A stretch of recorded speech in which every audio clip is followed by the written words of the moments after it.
episode 18, part 2 of the full-time banter show. This is going to be the football section. Yeah. So my name is Liam. And I'm Tariq. And Tariq, what are we looking at in the football section this week? Well, basically we've not done a football section for a few weeks because it's not been that interesting, to be honest, but there's been some interesting this week, revelations this week. It's all been going on. Mainly 2 talking points. I mean, we could have mentioned initially we were thinking about VAR. I think it goes without saying that there's not really a debate there. It needs to happen. It's in the other leagues. Bring it in. It needs to come in because there were so many bad calls. I mean, not just because Liverpool should have won that game, but aside from that, yeah, Liverpool, Wolves were unfairly done by as well. So that's got to come in. That was going to be a point, and the other one was going to be Rooney being given the cap. But we don't really care about international football, do we? I do and I don't. Yeah. So what we are going to talk about is, firstly, what is going on with Liverpool. Yeah, have they lost their mojo or what? It would certainly appear that way because even though the third in the league, second, third in the league, it does escape me. I'm sorry, but just when you watch them, they're not firing on all cylinders. They're not. There's just something missing. They're not the races. Whatever the cliche you want to put in there, go for it because it will apply. We will. So we're going to look into a bit more detail on that. And secondly, we're going to look at what's going on at Man City. Dodgy dealings at the Etihad, backhanders and brown paper bags and all sorts. So before we get into either of those points, make sure you like, share, subscribe on our YouTube channel. Leave any comments in there if you do like it, if you can hopefully give us some feedback how to improve. And make sure you follow us on Twitter at FulltimeBanter7. And there's lots of good chat always going on and lots of inside information, which is why I like it, both for Fantasy League and for football. And that's where I'm going to start right now with the first point with Liverpool. Interestingly, what if you could just mention that again, what you just said about I can't remember what I said. I'm going to say it as eloquently. Not firing all cylinders. You can tell watching them something's missing. What is it? Are they tired? Have they changed style? You're the Liverpool fan, in case you didn't know. You've only mentioned it a few times. Yeah. But in your esteemed eyes, watching Liverpool... Well, you kind of hit the nail on the head on both counts. I mean, firstly, yesterday's match, today's Wednesday we're recording.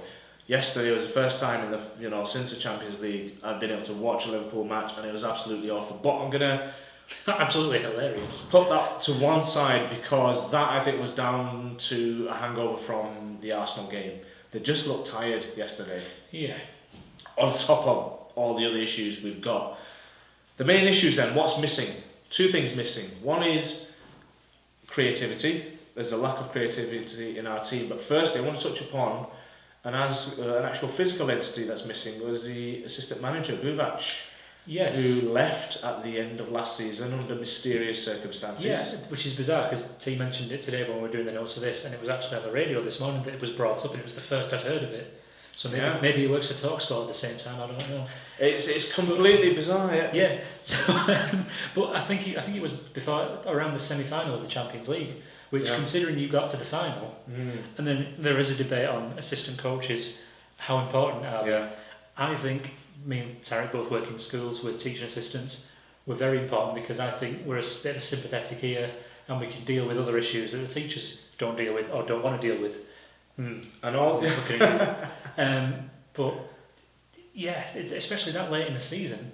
Yeah. Maybe that had an impact on the Champions League. We don't know, but could that be attributed to your faults this year?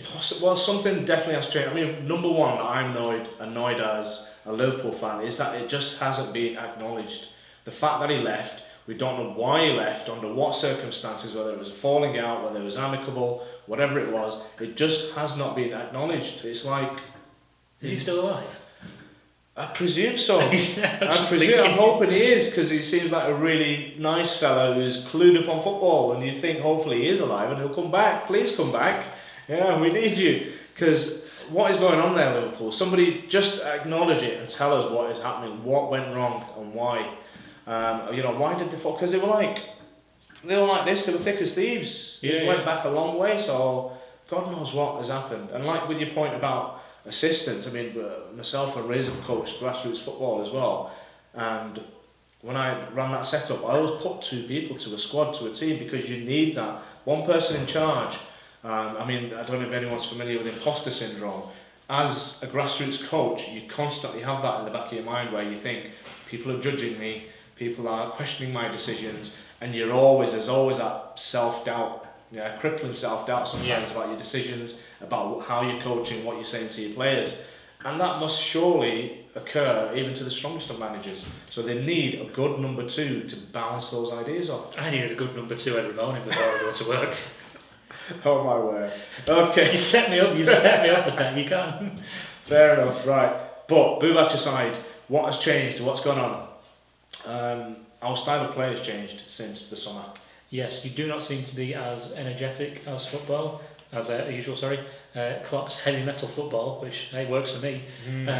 Looking a bit more, I don't know, blues, I don't know. It's a bit more reserved. Not quite heavy metal. I was going to say, because, there's a plus and a minus there. Because on the plus side, yes, he's seen that the all-out gung-ho style, whilst attractive and scintillating to watch, left us exposed at the back. But you were winning most of your games, so it wouldn't, to me, shore up the defence. Like I said, get somebody in alongside Van Dijk and play that way. But he's changed it for some reason. I don't know why. Here's what's happened, and here's a point. I'm going to tell you another reason to follow us on at Fulltime Banter 7, because there's some fantastic journalists that I follow on there. One of them is a Brazilian fella who I only know by his Twitter handle, which is at Babu Yaga. Yeah, fair enough too, because he's clued up. He's Brazilian Liverpool fan, and his tactical analysis and breakdown of Liverpool's system is just absolutely bang on. And statistically, he can back up his argument and how the team's set up, and he makes good predictions about how we might play for the next game. And what he says, what he reckons is, which obviously I've seen in the games as well, is we're not doing the gegenpress. We're not just charging forward with the front players, which you've seen with Firmino now. He's not getting the goals because of that. He's much more defensive. But I think we said last week he's the most defensive forward across Europe. Yes. Based on tackles made for a striker. And when Moreno was playing, Firmino had to play left back as well in that game. But basically we're setting traps now, so we're not charging forward and pressing, where a lot of... Oh, really? Ow! Okay. We'll carry on. Where a lot of...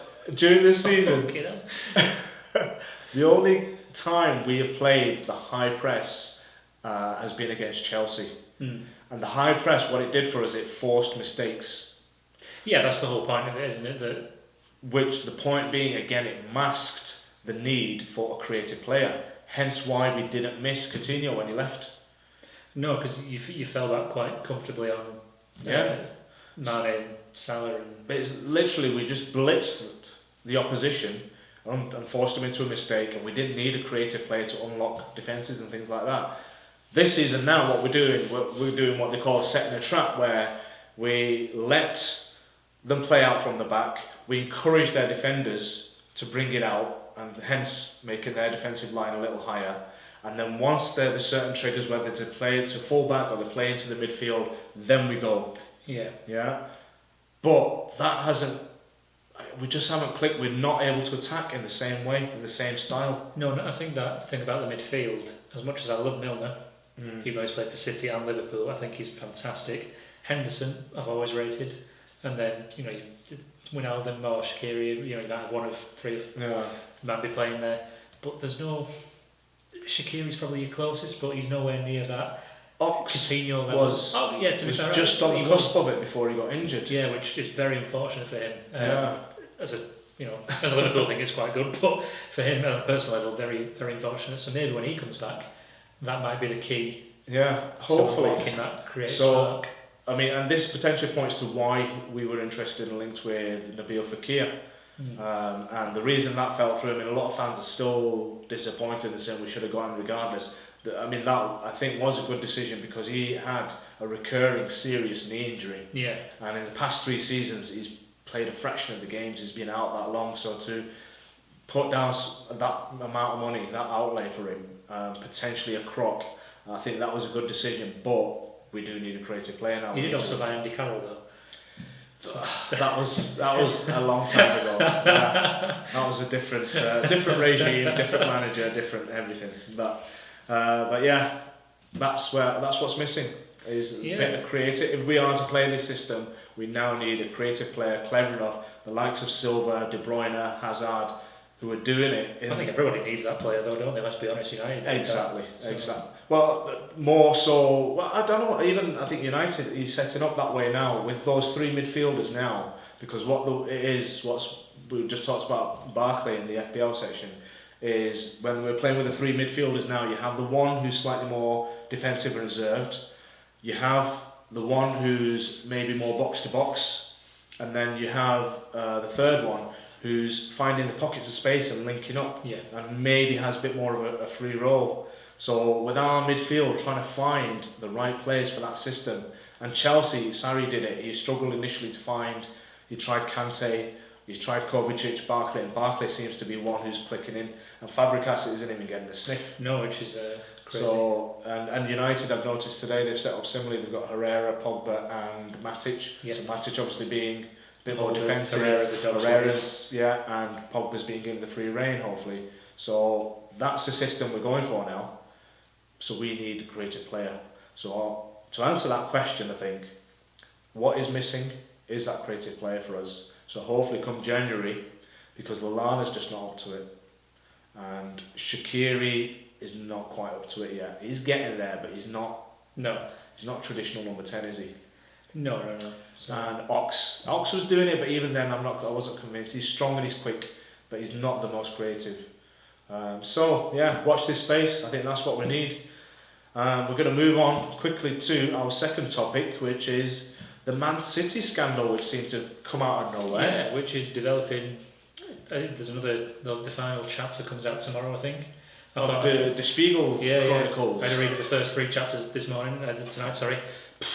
A lot of big words in there, and it was in English. Which heavy stuff, yeah. But yeah, I mean, just as a brief aside, financial fair play is a load of bollocks. Originally set up, and I know why they did it, because let's make sure teams don't overspend and go bust, but it's been morphed and twisted by the elite to keep out clubs from expanding and having dreams, and trying to push and break that glass ceiling. And this is why City fans tend to stay away from the Champions League, I think. Right. As far as I'm aware, anyway. Because they booed the anthem. Yep, and again, the attendance tonight is really down. It always is for Champions League, yeah. So could that be why? City fans, do let us know, please, at full-time Banter 7, what is the beef with the Champions League, because nobody seems to know. Yeah. But a lot of revelations coming out about backhanders and potential sponsoring of their own teams through other things to offset losses from like Mancini's 9 million. Yeah, well, it's not even the losses. It's the rumour is 2 billion or 2.5 billion has been injected, so basically force-fed into the club to get them this accelerated growth, which is, it's absolutely massive. I mean, to be fair, that does need reining in if they spent 2 billion. That's monstrous. To basically mimic La Masia, Barcelona's academy and their system, and if that's basically what they've done down at Eastlands, they've got state of the art. I've been lucky enough to go in there and see the pitches, that famous zero atmos pitch and everything as well, where it's the zero disturbance from wind and stuff like that, and they've imitated all the pitches from around the world, synthetic pitches, Bayern's pitch and stuff like that. But to do all of that, to set up that infrastructure at such an accelerated pace, I think that's what raised eyebrows. And now, but it goes further though. You know what it's like? Superman 3, Richard Pryor is the businessman in the corporation, and there's loads of half pennies or half cents. Yes, he's collected it. Yeah, he collects them all up, and then the boss goes, "How are we going to catch him?" "Oh, we can't do, unless he does something really stupid." And then you hear a Ferrari screeching outside, and Richard Pryor turns up. It's exactly like that. It is, isn't it? And they've been found out, but at the same time, Gianni Infantino. He is a fucking hood-looking Thunderbirds motherfucker. He does look like that guy, doesn't he? Yeah, his eyes are going to start glowing yellow. Yeah. He's exactly the same as Blatter. It's like the Who said, Blatter light. Yeah, meet the new boss, same as the old boss. It's exactly the same. And there was supposed to be this massive reform, and it's basically Trump for football, isn't it? That's what it is. Everybody's in everybody's back pocket, and it's not just City incriminated in this; it's PSG as well. Yeah, who owns PSG? What? I forget. Is it Qatari? I think. Yes, actually it might be. You might be right. I think it's Qatari. Yeah. I'll be honest, PSG annoyed me because I used to have FIFA 98 Road to the World Cup, and I always used to like playing as PSG. Yeah. And so they were always like my French team, so look out for and hope they do alright. Suddenly they get all this money and it's like everyone's buzzing about PSG and I'm going, for fuck's sake. Yeah, you have to go to Marseille. Yeah, well, yeah. So, but yeah, PSG are getting brought into this as well. Mm. I think it's a bit, if you start pulling on the thread, the whole jumper's going to unravel. But I mean, it's world football, you just said it's world football. And especially coming from that part of the world, especially with like the World Cup being held over there. Why it's over there in the first place? Why it's in winter? Now they're going to extend it. Let's not even get started on that. The number of deaths just on the construction. There's all these crazy things coming out from over there, and I don't know when there's that much money around any environment or group of people. It's bad things.